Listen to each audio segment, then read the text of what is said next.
के थाहा भन्नु साँझको मौसममा पुरा दामी पुरै सिन यस्तो राम्रो छ रोल्पा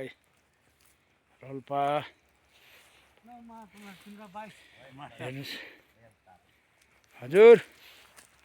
हेर्नुहोस् टेपार यस्तरी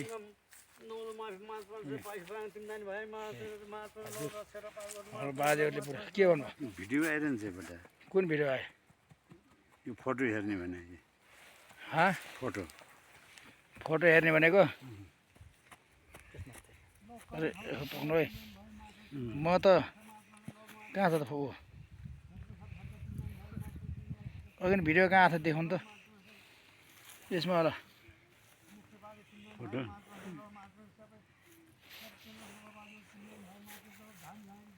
के भयो फेरि यो होइन आइरहन्छ भिडियो फोटो हेर्ने यो काट्नु पर्यो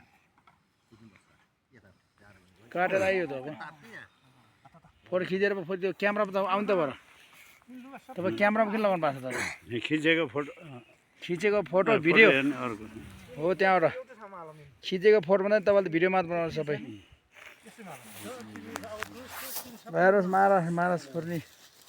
हाम्रो यहाँ पुरा रोल्पा पारी पिउरी लेख्थ्यो यसरी हाम्रो पुरानो एकदम बाजेहरू बोईहरू धामी भावनाले यहाँनिर धामी बाजेले यहाँनिर बाजेले पोलेको ठाउँ यस्तो छ अझै घाँस भनेको जाग्दैन जागेको छैन अनि शक्तिले चाहिँ हो पुरै यस्तै हुँदो रहेछ पुरै यो के को खाल्टो खनेर छ नि यहाँनिर आर्मीहरूले पहिला वन जङ्गल ट्रेनिङ गरेर आएर बस्दाखेरि त बनाएको हुन त आर्मी के माओवादी सेनाहरूले पुरा यहाँ बसेर ट्रेनिङ गरेको लुक्ने ठाउँ रहेछ नि त त्यो ठाउँ अबै नि यस्तो छ ठाउँ बवाल छ हेर्नु है साथी हो रोल्पाको यो यही जङ्गलमा लरी बसी लुगी त्यहाँ पुरै यो हाम्रो कमरेडहरूलाई अहिले लथालिङ्ग कता हो कमरेडहरू अहिले कमै हुन्छ कमरेडहरू हेर्नुहोस् बवाल छैन है ठाउँ त अब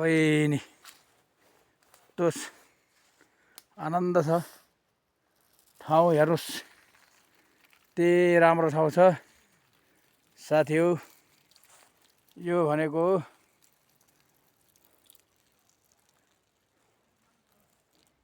सबभन्दा यहाँको रोल्पाको त्यो खाराले भने अग्लो नारा यो रहेछ पुरै यहाँ माथि मेला लाग्छ अरे म चाहिँ गएको छैन पहिलोपल्ट आयो है मेरो बाजेहरूलाई जिजी बाजे धामी बाजे पनि हाम्रो यहाँ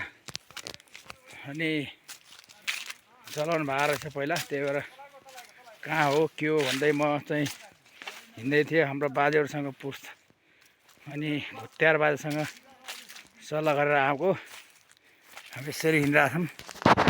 अब यो हामीले यहाँ चाहिँ अब भोलि देउता यहाँबाट लगेर जान्छौँ बगाले भन्ने ठाउँमा 11 नम्बर बगाले पूजापाठ उही गर्छौँ हामीले कुलमा यहाँ चाहिँ हुन्न अब